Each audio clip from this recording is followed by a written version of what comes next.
Hello प्यारे बच्चों, Doubtnut में आप सभी का बहुत बहुत स्वागत है।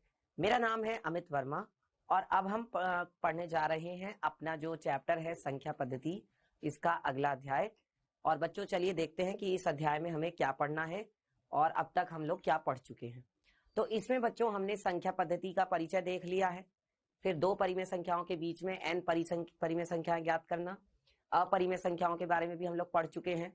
इसके बाद संख्या रेखा पर अपरिमेय संख्या का निरूपण भी हम लोग पढ़ चुके हैं।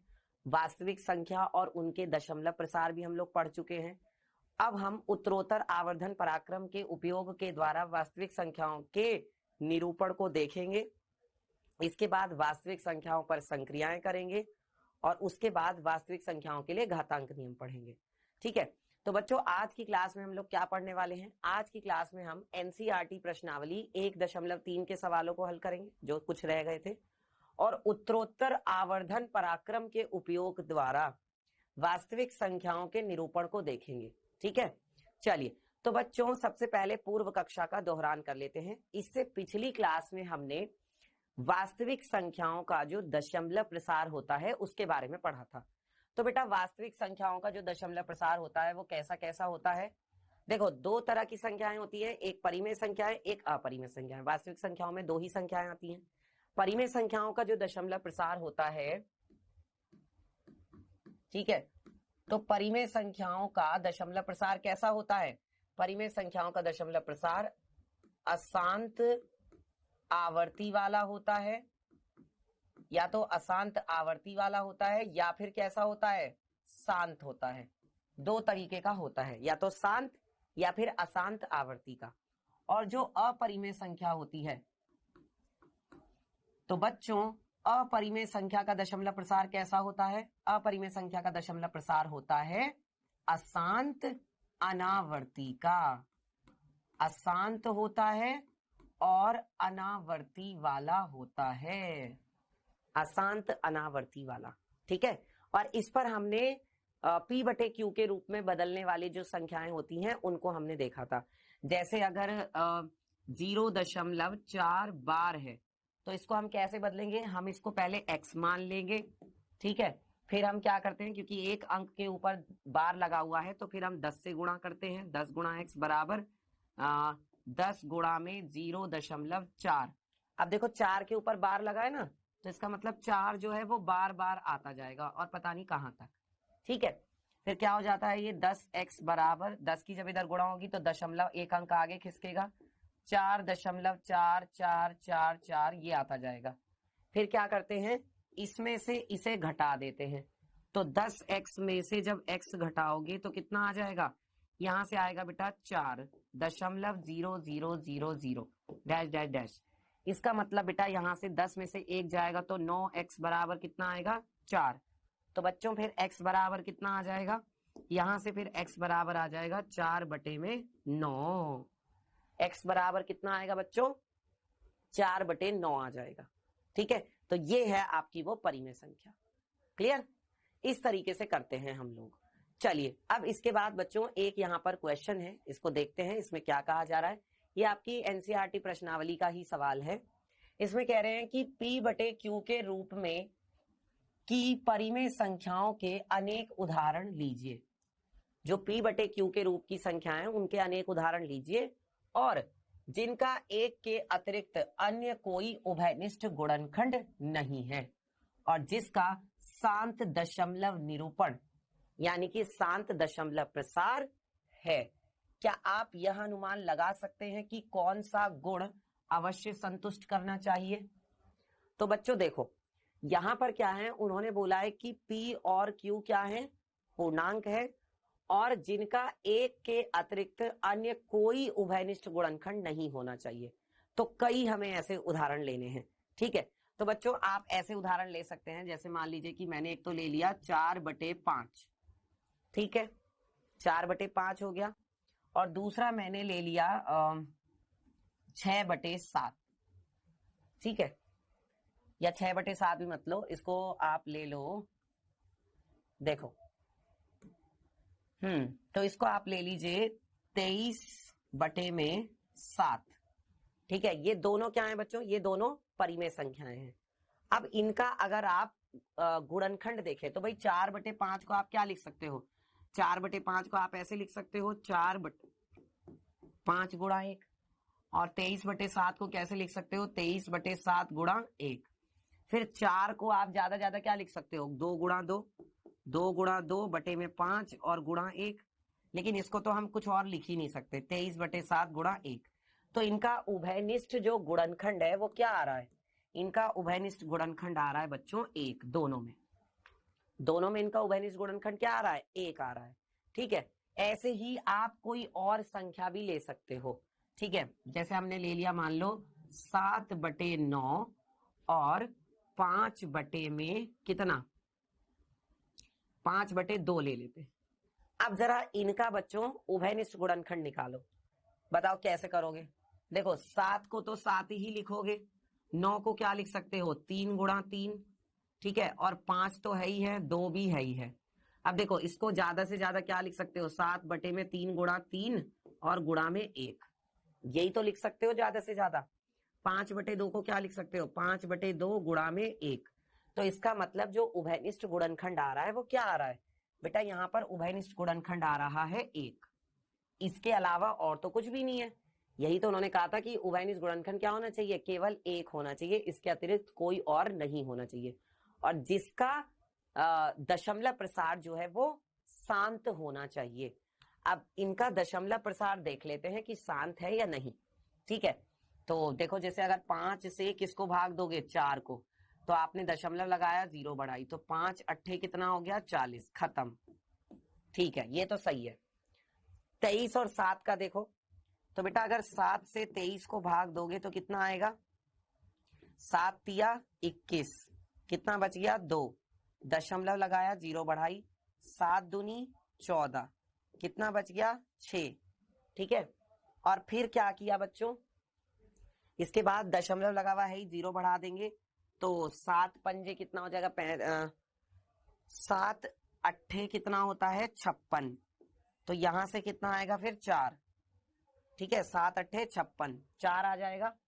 अब जब 4 आया तो 4 को जब आप भाग दोगे किससे 7 से, है ना, तो 4 ऐसे तो जाएगा नहीं, दशमलव लगा हुआ है 0 बढ़ा दोगे, तो 7 पंजे कितना हो जाएगा 35, तो बचेगा 5, फिर दशमलव लगा हुआ है 0 बढ़ा दी, तो 7 छिंग 42, कितना बच गया 7 छिंग 42, 7 सत्ते 49, यस 7 सत्ते 49, तो बच गया 1, दशमलव लगाया 0 बढ़ाई, है ना। तो लगभग एक तरह से ये चलता जा रहा है। इसको आपको करके देखना पड़ेगा कि भाई जो उनका दशमलव प्रसार है वो कैसा होना चाहिए, शांत होना चाहिए। जैसे इसका शांत आ रहा था, ये 0.8 आ रहा था। ठीक है, अच्छा 5/2 करोगे तो इसका दशमलव प्रसार कितना आएगा 2.5 आएगा, 2.5 आएगा। ठीक है, 9 से 7 को भाग दोगे तो कितना आएगा, जब 9 से 7 को भाग दोगे तो दशमलव लगाया 0, ठीक है, 9 सत्ते 63, ठीक है, तो कितना आया 7। ठीक है, फिर दशमलव लगा हुआ है 0 बढ़ा दी, तो 9 सत्ते 63, ठीक है, फिर क्या आ गया 7, फिर क्या आएगा 9 सत्ते 63, ठीक है, तो फिर क्या आएगा फिर से 7 आएगा। तो यहां हम क्या देख रहे हैं, यहां तो दशमलव प्रसार जो है शांत नहीं है, ये दशमलव प्रसार क्या है अशांत है बेटा, ये चलता जा रहा है चलता जा रहा है चलता जा रहा है। तो आपको ऐसी संख्या लेनी है जिसका दशमलव प्रसार शांत हो। तो जैसे मैंने 5/2 लिया, आप क्या ले लो यहां पर कुछ और ले लो, अगर हम क्या लें 3 और बटे में अगर मैं 4 लेता हूं तो 3/4 कितना आएगा, करके देखना जरा। 4 से 3 को भाग करो तो दशमलव लगाया 0 बढ़ाई, 4 दूनी सत्ते 28, बचा कितना 2, और दशमलव लगा हुआ है ही, है ना, तो 0 बढ़ा दी तो 4 पंजे 20। हाँ ये सही है, ये देख लो। तो 3/4 ले लो और 5/2 ले लो। ठीक है बच्चों, इस तरीके से आप अलग अलग संख्याएं ले लेकर देख सकते हैं। ठीक है, और भी संख्याएं आप लेकर देख सकते हैं। ठीक है ना बच्चों, चलिए आगे बढ़ते हैं। इसके बाद अगला सवाल है, ऐसी 3 संख्याएं लिखिए जिनका दशमलव प्रसार अनवसानी अनावर्ती का हो। बेटा अनवसानी जो लिखा हुआ है इसका मतलब होता है अशांत। इसका मतलब क्या होता है? इसका मतलब होता है अशांत। ऐसी हमें 3 संख्याएं लिखनी है जिनका दशमलव प्रसार अशांत हो और अनावर्ती का हो। अशांत, अनावर्ती, यानी कि एक तरह से हमें अपरिमेय संख्याएं लिखनी है। अब देखो, ये आप अपनी तरफ से कुछ भी बना सकते हो, क्योंकि ऐसे तो बेटा तमाम संख्याएं हैं जिनके दशमलव प्रसार अनवसानी, अनावर्ती के होंगे। और हो सकता है आप ही लोगों में से किसी बच्चे का कोई आंसर आ रहा हो, किसी का कोई आंसर हो, क्योंकि वो तो आपके ऊपर है ना, आप संख्या क्या बनाते हो। जैसे मैंने लिखा 5.1238, ठीक है, 1 5 4 3 2, ठीक है, 6 9, और इस तरीके से ये चलता जा रहा है, ये चलता जा रहा है। तो बेटा ये कैसा दशमलव प्रसार है? अशांत है और अनावर्ती का है। इसमें ये रुक भी नहीं रहा और इसमें अंकों की आवर्ती भी नहीं हो रही। तो आप अपनी तरफ से कुछ भी बना सकते हो। जैसे मैंने क्या किया, 0.23, ठीक है, 0.23, फिर मैंने लिखा 233, फिर मैंने लिखा 2 3 3 3, फिर मैंने लिखा बच्चों 2 3 3 3 3, और इस तरीके से ये चलता जा रहा है। तो यहां पर भी आप ये मत सोचना कि अंकों की आवर्ती हो रही है, यहां पे भी अंक रिपीट नहीं कर रहे हैं। देखो ये आया 2 3, तो फिर आया ये 2 3 3, फिर ये आया 2 3 बार, 3 बार 3, फिर यहाँ आया 4 बार 3। तो ये भी क्या है बच्चों? ये भी आपकी ऐसी संख्या है जिसका दशमलव प्रसार अशांत है और अनावर्ती का है। ठीक है, ऐसे मत देखना कि यहाँ पे तो 3 रिपीट कर रहा है, नहीं, हर बार एक 3 बढ़ जा रहा है। हर बार 2 तो एक ही बार है, लेकिन 3 हर बार एक बार बढ़ जा रहा है। ठीक है, ऐसे ही और भी कुछ भी एग्जाम्पल ले सकते हो, जैसे 4.5267, ठीक है, 1 9, ठीक है, और 2 3 4 8, ठीक है, 6 5 7 9, और इस तरीके से ये भी चलता जा रहा है। ठीक है, यहां पर भी हम क्या देख रहे हैं, ये दशमलव प्रसार जो है ये भी चलता जा रहा है, न रुक रहा है और ना ही यहाँ पर अंक रिपीट कर रहे हैं। तो ये भी कैसी संख्या है? अशांत अनावर्ती की संख्या है। और हमें कितनी संख्याएं लिखनी थी? हमें ऐसी 3 संख्याएं लिखनी थी। तो एक ये हो गई, दूसरी ये हो गई, और तीसरी ये हो गई। 3 क्या, आप तो 30 संख्याएं लिख सकते हो, 300 संख्याएं लिख सकते हो, 3000 संख्याएं लिख सकते हो, 3 लाख संख्याएं लिख सकते हो। आपकी मर्जी पड़े, आप कितनी भी संख्याएं ऐसे खुद से बना सकते हो। ठीक है, आ रही है ना बात समझ में?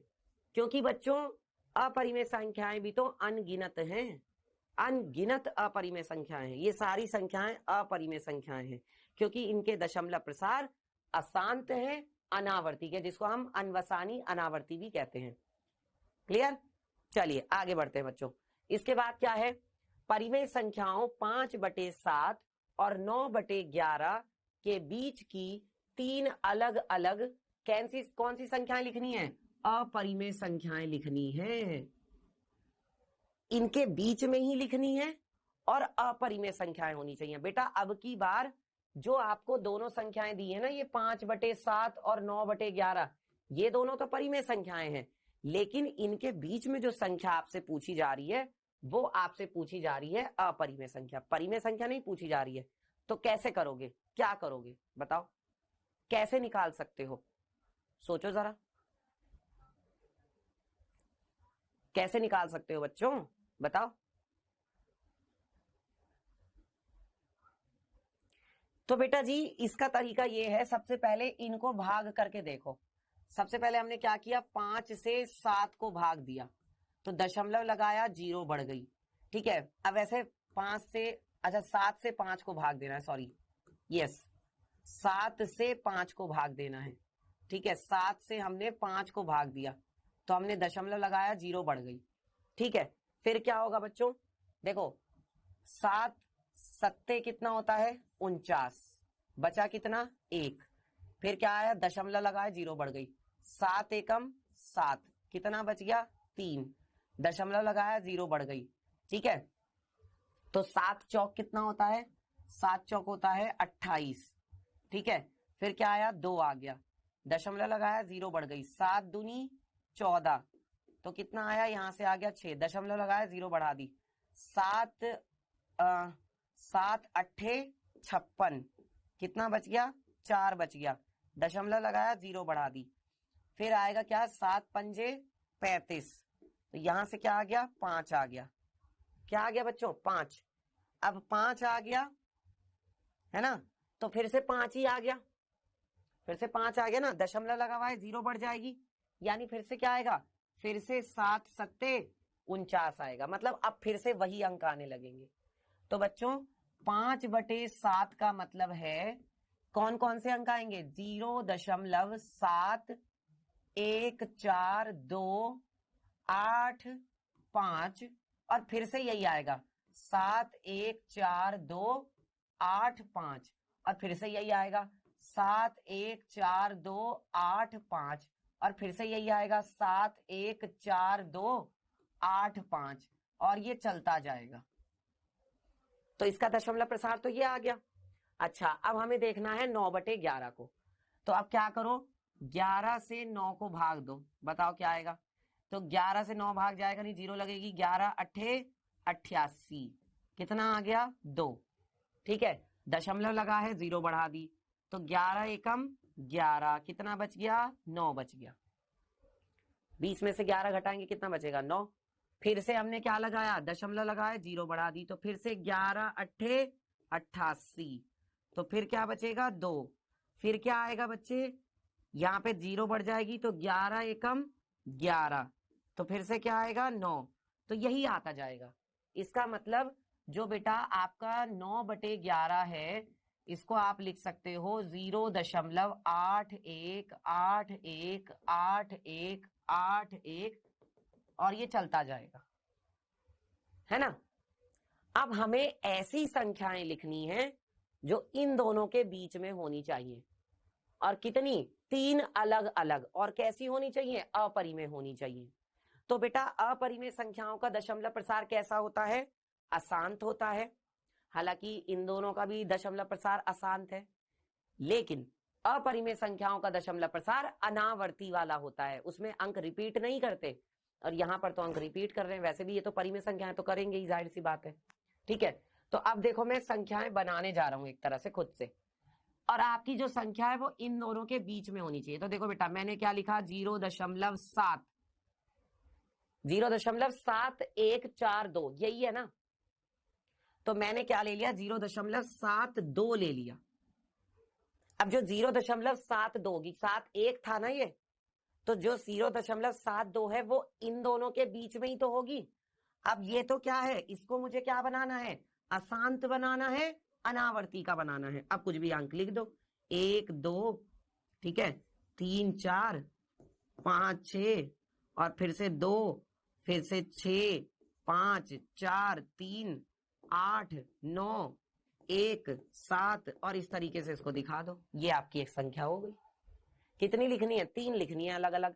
एक तो ये हो गई, ये तो हो गई बेटा पहली संख्या, ये तो पहली हो गई। अब दूसरी देखो, दूसरी देखो कैसे करेंगे।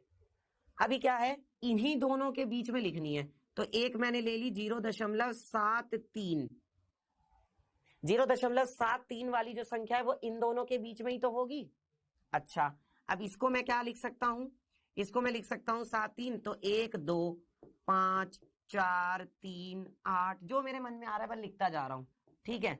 कुछ भी आप लिख सकते हो, बस ध्यान ये रखना अंक रिपीट नहीं होने चाहिए, ठीक है। कोई सीक्वेंस नहीं बननी चाहिए जो रिपीट हो रही हो, ठीक है। 2 फिर 4 फिर 5, ठीक है, और फिर 6 फिर 7 फिर 8 फिर 9 और इस तरीके से ये चलता जा रहा है, ठीक है। रुक ही नहीं रहा, क्योंकि रुकना नहीं है, तभी तो वो अपरिमेय संख्या होगी। अच्छा, उसके बाद तीसरी संख्या लिखते हैं। देखो 2 संख्याएं हो गई, अब तीसरी संख्या लिखने जा रहे हैं। अब देखो 0 क्या है बच्चों, ये 8 1 है, तो क्या मैं 0.8 है ना, और 0 वाला नहीं ले सकता संख्या। देखो ये तो 8 1 है ना, जो 8 0 वाली संख्या होगी वो तो इन दोनों के बीच में ही होगी। अब इसके बाद कुछ भी लिख दो। तो देखो 0 1 0 0 0 1 0 0 0 0 2 0 0 0 0 0 3 और इस तरीके से दिखा दो डैश डैश डैश। अब बताओ ये संख्या जो है बेटा इन दोनों संख्याओं के बीच में होगी। समझ में आया सबको ये वाला सवाल? और ऐसा नहीं है कि केवल यही 3 संख्याएं हैं बेटा, आप जब खुद बनाने बैठोगे ना संख्याएं तो पता नहीं कितनी संख्याएं बना दोगे। और हो सकता है कि, और ऐसा होगा डेफिनेटली, कि आप लोगों के आपस में भी आंसर मैच नहीं करेंगे, क्योंकि किसी के दिमाग में कुछ आ रहा है, किसी के दिमाग में कुछ आ रहा है ना। तो वो इस तरीके से होता है। अब जैसे मैंने भी तो अपने मन से कुछ भी लिखा है। चलिए आगे बढ़ते हैं बच्चों। अब इसमें क्या कहा जा रहा है सवाल में, देखते हैं। इस क्वेश्चन में हमसे कहा जा रहा है कि निम्नलिखित संख्याओं में से कौन कौन संख्याएं परिमेय हैं और कौन कौन संख्याएं अपरिमेय हैं, ये हमें बताना है। तो बेटा यहां पर वही वाली बात है कि हम दशमलव प्रसार से पहचान लेंगे। हमने दशमलव प्रसार ही तो पढ़ा है, उसी से पहचानेंगे। तो बेटा देखो ये जो √23 है ये तो सीधा सीधा पता चल रहा है, क्योंकि इसका तो वर्गमूल आ ही नहीं सकता। अगर वर्गमूल निकालोगे भी तो वो कैसा आएगा बेटा, वो आएगा दशमलव के बाद चलता जाएगा और उसमें दशमलव प्रसार रुकेगा भी नहीं और अंक भी रिपीट नहीं करेंगे। तो ये आपकी कैसी संख्या है, अपरिमेय संख्या है। 25 का वर्गमूल 5 होता है, 23 तो कोई पूर्ण वर्ग संख्या नहीं है। अच्छा 225 किसका वर्ग होता है, 225 जो है बच्चों वो होता है 15 का वर्ग। 15 15 कितना होता है 225, ठीक है। 15 15 कितना होता है 225। तो ये हो गया। उसके बाद क्या है, उसके बाद है बच्चों अगला 0.3796 है ना, 0.3796। तो अब यहां पर क्या करोगे बताओ। इसमें आपको क्या दिखाई दे रहा है कि देखो दशमलव के बाद रुका हुआ है दशमलव प्रसार, दशमलव के बाद जो प्रसार है वो रुका हुआ है। इसका मतलब ये जो संख्या है इसका दशमलव प्रसार कैसा है, शांत।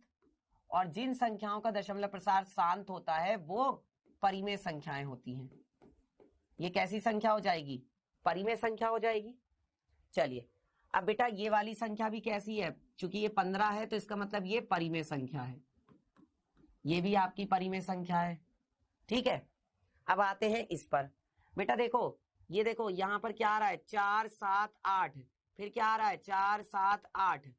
तो इसका मतलब 4 7 8 4 7 8, यानी कि अंक क्या कर रहे हैं, रिपीट कर रहे हैं। सीक्वेंस जो है अंकों की वो रिपीट कर रही है। और बेटा देखो दशमलव प्रसार चलता भी जा रहा है, मतलब रुक भी नहीं रहा। वो जो डॉट डॉट डॉट लगा हुआ है इसका मतलब दशमलव प्रसार चलता जा रहा है, चलता जा रहा है यानी कि अशांत है ना। और अंक जो है वो रिपीट कर रहे हैं, अंक रिपीट कर रहे हैं इसका मतलब कैसा है, आवर्ती वाला है। तो अगर दशमलव प्रसार अशांत आवर्ती का होगा तो वो संख्या कैसी होगी, वो संख्या बच्चों बताओ जल्दी से, परिमेय संख्या होगी। वो संख्या कैसी होगी, परिमेय संख्या होगी। अब ये वाले पे आ जाओ, इसका बताओ क्या होगा। देखो यहां पर क्या है कि 1 0 फिर 1 0 0 फिर 1 0 0 0 फिर 1 0 0 0 0 फिर 1 और डैश डैश डैश। बेटा यहां पर क्या हो रहा है, हर बार एक 0 0 जो है वो बढ़ जा रही है। पहले 1 0 आई, फिर 2 0 आई, फिर 3 0 आई, फिर 4 0 हो गई। तो हर बार 1 0 बढ़ जाती है, मतलब अंक यहां पर रिपीट नहीं कर रहे हैं। ध्यान से समझ लो, यहां पर अंक रिपीट नहीं कर रहे हैं, सीक्वेंस कोई रिपीट नहीं हो रही है। तो इसका मतलब ये क्या है, और देखो ये डॉट डॉट डॉट का मतलब है कि ये दशमलव प्रसार अशांत है, अंक रिपीट नहीं कर रहे हैं, यानी कि अनावर्ती वाला है, अशांत अनावर्ती है ये। तो अगर ये अशांत अनावर्ती हुआ तो ये संख्या कैसी हुई बताओ। अगर ये अशांत अनावर्ती हुआ तो इसका मतलब ये संख्या कैसी हुई, ये संख्या हो गई बच्चों अपरिमेय संख्या। ये संख्या कैसी हो गई, अपरिमेय संख्या हो गई, ठीक है। समझ में आया सबको। चलिए आगे बढ़ते हैं बच्चों, और इसके बाद हम करते हैं संख्या रेखा पर वास्तविक संख्याओं का निरूपण। तो देखो बेटा हमने वास्तविक संख्याओं का निरूपण सीखा है संख्या रेखा पर, कैसे करते थे, पूरी संख्या रेखा बनाई और उस पर हमने प्राकृतिक संख्याओं को भी दिखाया और परिमेय संख्याओं को भी दिखाया, पूर्ण संख्याओं को भी दिखाया, पूर्णांकों को भी दिखाया, सबको दिखाया, ठीक है। और हमने उस पर परिमेय संख्याओं को भी दिखाया, अपरिमेय संख्याओं को भी दिखाया। अब कुछ ऐसी संख्याएं हैं जिनको हमें संख्या रेखा पर दिखाना है, जिसका दशमलव प्रसार क्या हो रहा है, दशमलव के बाद चलता जा रहा है, या मान लो कुछ अंक उसमें रिपीट कर रहे हैं। जो दशमलव वाली संख्याएं होंगी ना, अब हमें एक तरह से उनको दिखाना है। तो उनको कैसे दिखाएंगे बच्चों? मान लो अगर हमें कोई संख्या दशमलव में दी गई है तो वो भी वास्तविक संख्या, तो उसको कैसे दिखाएंगे? अब सवाल ये उठता है, ठीक है। जैसे देखो बेटा, हमारा ये स्केल है, ठीक है, इस पर हम देख रहे हैं 0 1 2 3 4 5 6 7 8 9 10 है। अब मान लो हम ऐसी संख्या चाह रहे हैं जो 1 और 2 के बीच में हो, जो कहां पर हो, 1 और 2 के बीच में। तो हम 1 और 2 के बीच में आ गए, ठीक है। अब 1 और 2 के बीच में कौन कौन सी संख्याएं होंगी? देखो, अब 1 और 2 के बीच में ये संख्याएं होंगी जो आपको यहां पर नजर आ रही है।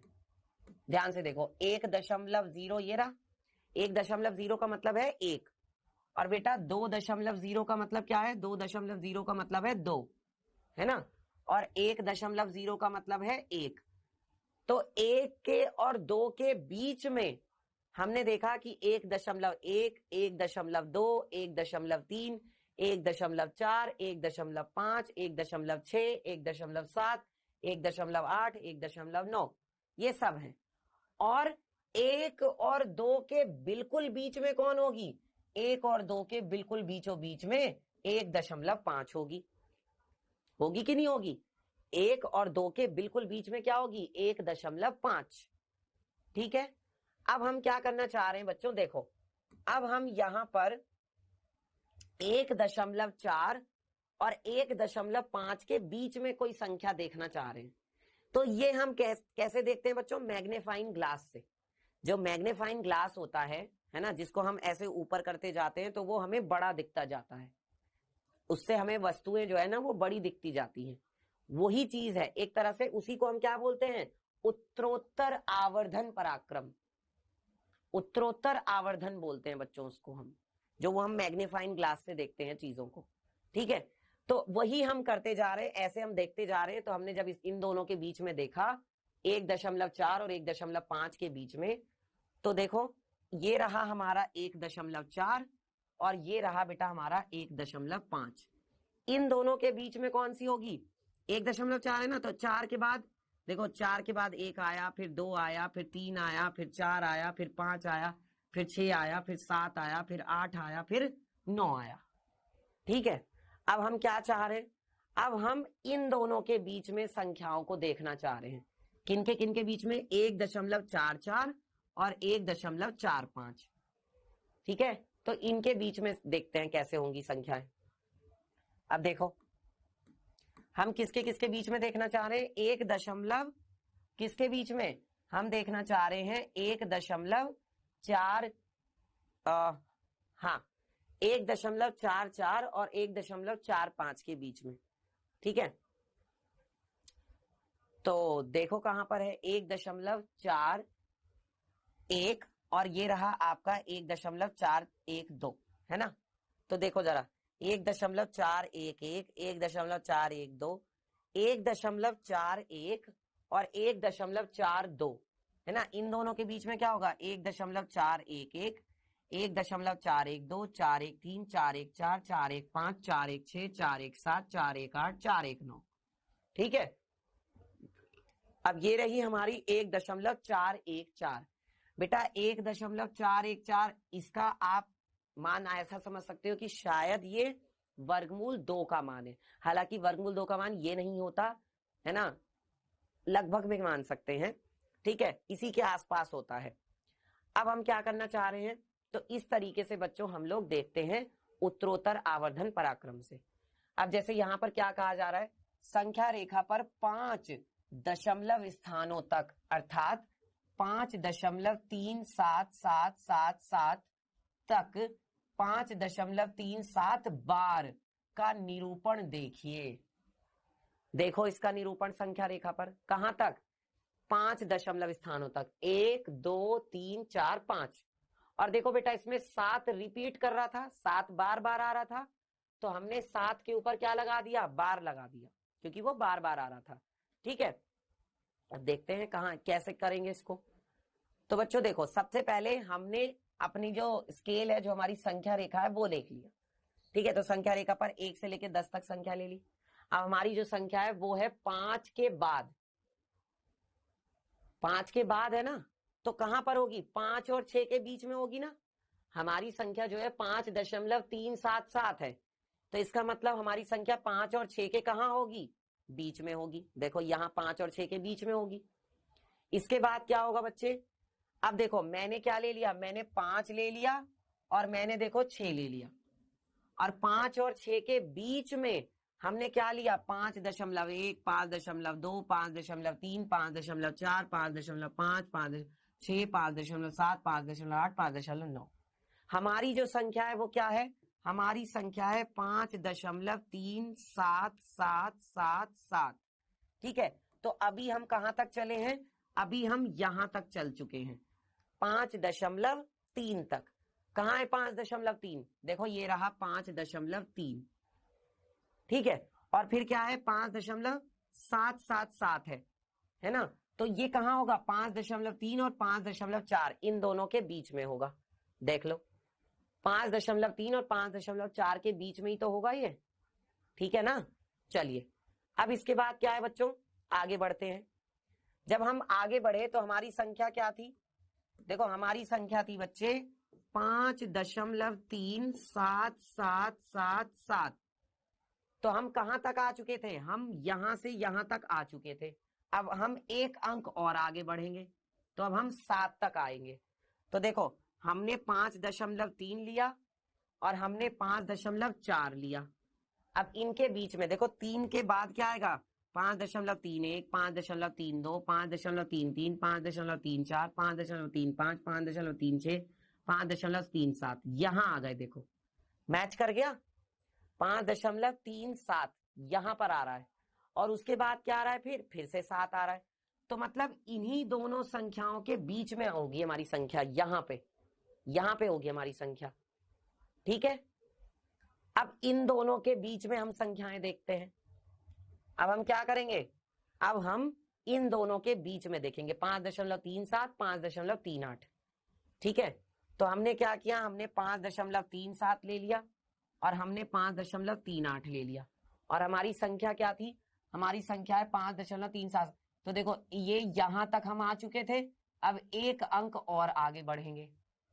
ठीक है, तो देखो 5.37 के बाद 1 आया, फिर 2 आया, फिर 3 आया, फिर 4 आया, फिर 5 आया, फिर 6 आया, फिर देखो एक 7 और आ गया। ठीक है, और इसके बाद क्या आया बेटा, 8। इन्हीं दोनों के बीच में हमारी संख्या होगी, यहीं पर। कहां पर होगी बेटा, यहीं पर हमारी संख्या होगी, इन दोनों के बीच में। आई बात समझ में, चलिए तो अब आगे बढ़ते हैं। अब इसके बाद फिर से आगे बढ़ते हैं, अब इसको और मैग्नीफाइंग करके देखते हैं, किसके किसके बीच में, 5.377 और 5.378। तो क्या होगा, देखो 5.377, ये देखो 5.377, और क्या है बच्चों 5.378। अब इनके बीच में देखते हैं, तो देखो 7 के बाद फिर क्या आएगा, 1, 7, 2, 7, 3, 7, 4, 7, 5, 7, 6, 7, 7। तो देखो अब हम कहां तक पहुंच गए, अब हम पहुंच गए यहां तक, ये रहा देखो 5.3 और 3 बार 7। अभी हमें एक बार 7 और चाहिए, तो अब हमारी जो संख्या होगी ना वो कहां होगी, इन दोनों के बीच में होगी, यहां पर। अब इन दोनों के बीच में होगी हमारी संख्या। तो अब हम मैग्नीफाइंग करेंगे और अब हम इन दोनों के बीच में देखेंगे, ये 3 बार 7 और इस 1 बार 8 है ना। चलिए तो क्या करते हैं भाई, इसको हटाते हैं और देखते हैं, ये हट गया। अब हमने क्या किया, फिर से अपनी अपनी संख्या ले ली, और हमने यहाँ पर क्या देखा बच्चों, बताओ जल्दी से।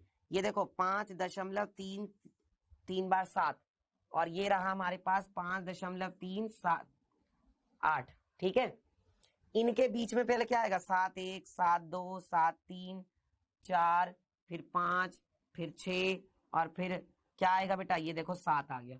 तो ये देखो ये पूरा यहां तक आ गए हम, ये रही हमारी संख्या, ये है हमारी संख्या यहाँ पे। देख लो हमारी संख्या कहां पर है, यहां पर है, इस जगह पर। ये है हमारी संख्या की स्थिति, ठीक है, संख्या रेखा पर। तो इसको हम बोलते हैं बच्चों उत्तरोत्तर आवर्धन पराक्रम, यानी कि मैग्नीफाइंग ग्लास से बड़ा करते हुए चले जाना और उसके अंदर अंदर देखते जाना, ठीक है। चलिए अब इसके बाद बच्चों आगे बढ़ते हैं और अगला सवाल देखते हैं। नेक्स्ट क्वेश्चन में क्या कहा जा रहा है, इसमें कहा जा रहा है उत्तरोत्तर आवर्धन करके संख्या रेखा पर 3.765 को देखिए। तो बेटा क्या करना पड़ेगा, सबसे पहले मैंने यहां पर संख्या रेखा बनाई, देखो हमने यहां पर संख्या रेखा बना ली, ठीक है। और मैंने यहां पर 0 से शुरुआत की, 0, 0 के बाद 1, 1 के बाद 2, 2 के बाद 3, 3 के बाद 4, 4 के बाद 5, 5 के बाद 6, 6 के बाद 7, अभी यहीं तक रखते हैं। अब बच्चों हमारी जो संख्या है वो आपको किसके किसके बीच में दिखाई दे रही है, हमारी संख्या जो है वो 3 के बाद में है लेकिन 4 से कम है ना। हमारी संख्या 3 के बाद है और 4 से पहले है, यानी कि हमारी संख्या 3 और 4 इन दोनों के बीच में होगी, है ना, 3 और 4 के बीच में होगी। अब हम एक और संख्या रेखा बनाते हैं, देखो अब हमने क्या किया, एक और संख्या रेखा बनाई और यहां पर हमने क्या लिख लिया, 3 लिख लिया और यहां पर हमने लिख लिया 4, ठीक है। अब 3 और 4 के बीच के हिस्से को 10 हिस्सों में तोड़ते हैं, कैसे, देखो ये तो हो गया आपका 3.0, फिर इसके बाद क्या होगा 3.1, फिर इसके बाद क्या होगा 3.2, फिर इसके बाद क्या होगा 3.3, फिर इसके बाद क्या होगा 3.4, फिर इसके बाद क्या होगा 3.5, फिर इसके बाद होगा 3.6, फिर इसके बाद क्या होगा 3.7, फिर इसके बाद क्या होगा 3.8 और फिर इसके बाद क्या होगा 3.9 और उसके बाद तो फिर 4 आ ही जाएगा। 4 को आप 4.0 भी लिख सकते हो, ठीक है। तो हमने ये देखा था कि हमारी संख्या 3 और 4 के बीच में थी, तो 3 और 4 के बीच में जितनी भी संख्याएं थी हमने लिख ली। इसके बाद हम क्या देखेंगे बच्चों, 3 पॉइंट क्या आया है, ये 7, 3.7 है। 3.7 का मतलब क्या है, आपकी संख्या कहां पर होगी, देखो ये रहा 3.7 और 3.8 इन दोनों के बीच में होगी, 3.7 और 3.8 इन दोनों के बीच में होगी। तो अब हम क्या करेंगे, एक और संख्या रेखा बनाएंगे। हमने एक और संख्या रेखा बनाई, ये लो, ठीक है, बना ली। अब यहां पर हमने क्या लिखा, एक तरफ तो हमने यहां पे लिखा 3 क्या, हमने यहां एक तरफ लिखा 3 कितना 7 और यहां पर हमने एक तरफ लिखा क्या 3.8। अब इनके बीच में फिर से वही 10 हिस्से बनाओ, तो देखो पहले क्या आएगा 3.71, फिर क्या आएगा 3.72, फिर क्या आएगा 3.73, फिर क्या आएगा 3.74, फिर क्या आएगा 3.75, फिर क्या आएगा 3.76, फिर क्या आएगा 3.77, फिर क्या आएगा 3.78, फिर क्या होगा 3.79 और उसके बाद आ जाएगा 3.8। तो हमारी संख्या कहां पर होगी बेटा, हमारी जो संख्या होगी वो होगी, देखो 3 क्या है 7 6 आ रहा है ना, तो ये रहा देखो 3.76, यानी इसके और इसके इन दोनों के बीच में होगी। तो एक बार अभी हमें और संख्या रेखा बनाने की जरूरत है, चलो एक बार और बना लेते हैं जल्दी से। ये देखो मैंने एक बार और संख्या रेखा बना ली फटाक से, ठीक है। अब हमने क्या किया बच्चों, एक बार और संख्या रेखा बना ली। एक तरफ तो क्या लिखेंगे, यहां पर हम एक तरफ तो लिखेंगे बच्चों किसको, जो ये 3.76 है, 3.76 को, और एक तरफ किसको लिखते हैं, एक तरफ हम लिखते हैं 3.77 को, ठीक है। अब इसके आगे बढ़ते हैं, फिर से 10 हिस्से करते हैं इसके बीच के, तो पहले क्या आएगा 3.76, है ना, और 6 के बाद क्या आएगा 1, फिर यहाँ पे क्या आएगा 3.762, फिर यहाँ पे क्या आएगा 3.763, फिर क्या आएगा 3.764, फिर क्या आएगा 3.765, फिर क्या आएगा 3.766, फिर क्या आएगा 3.767, और फिर क्या आएगा 3.768, और फिर क्या आएगा 3.769, है ना, और उसके बाद क्या आ जाएगा 3.77 आ जाएगा। यहां तक सबको समझ में आ रहा है? बताओ, यहां तक सबको समझ में आ रहा है बच्चों? चलिए बताइए जल्दी से, यहां तक क्लियर हो रहा है? ठीक है। अब देखो बेटा, आपकी जो संख्या है वो आपको अब नजर आ गई होगी कि कहां पर है। आपकी संख्या है 3.765, तो कहां है आपकी संख्या? ये रही, देखो आपकी संख्या 3.765, यहां पर है आपकी संख्या, ये रही 3.765। आप खुद से करके देखना बेटा, तब आपको अच्छे से समझ में आएगा। ठीक है, समझ में आ रहा है सबको? चलिए आगे बढ़ते हैं बच्चों, और अब हम लोग कर लेते हैं क्विज। तो बेटा क्विज का क्वेश्चन आपकी स्क्रीन पर आएगा, ध्यान से आंसर करना, ठीक है? ये तो सबको समझ में आ गया यहां तक? चलो आगे बढ़ते हैं। क्विज का बेटा पहला सवाल ये रहा, निम्न में से कौन सी संख्या 2.3 और 2.4 के मध्य में स्थित है? बताओ, ऐसी कौन सी संख्या है बच्चों जो इन दोनों संख्याओं के बीच में है? आपको यहाँ पर दो संख्याएं दी गई हैं, इनके बीच में जो संख्या है वो कौन सी है? चलिए अगला देखते हैं, नेक्स्ट क्वेश्चन। इसको किस रूप में बदलना है? 0.4 बार को P/Q के रूप में बदलना है। बताओ क्या होगा? शायद मैंने ये शुरुआत में आपको एग्जाम्पल दे भी दिया था, अगर आपको याद हो तो।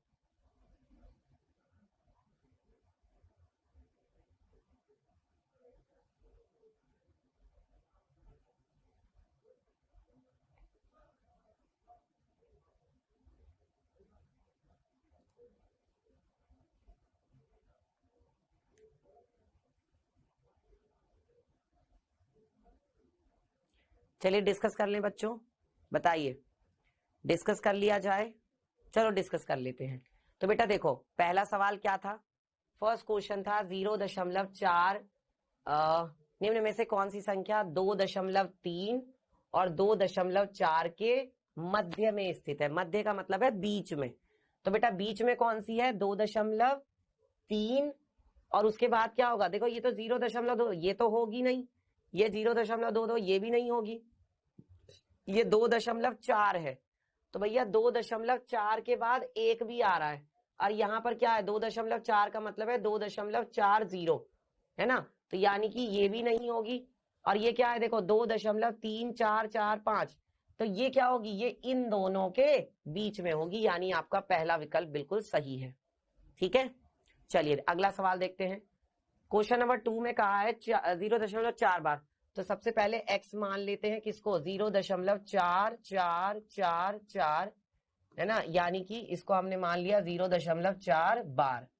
अब एक अंक के ऊपर बार है तो 10 से गुणा कर दोगे, 10x बराबर कितना होगा?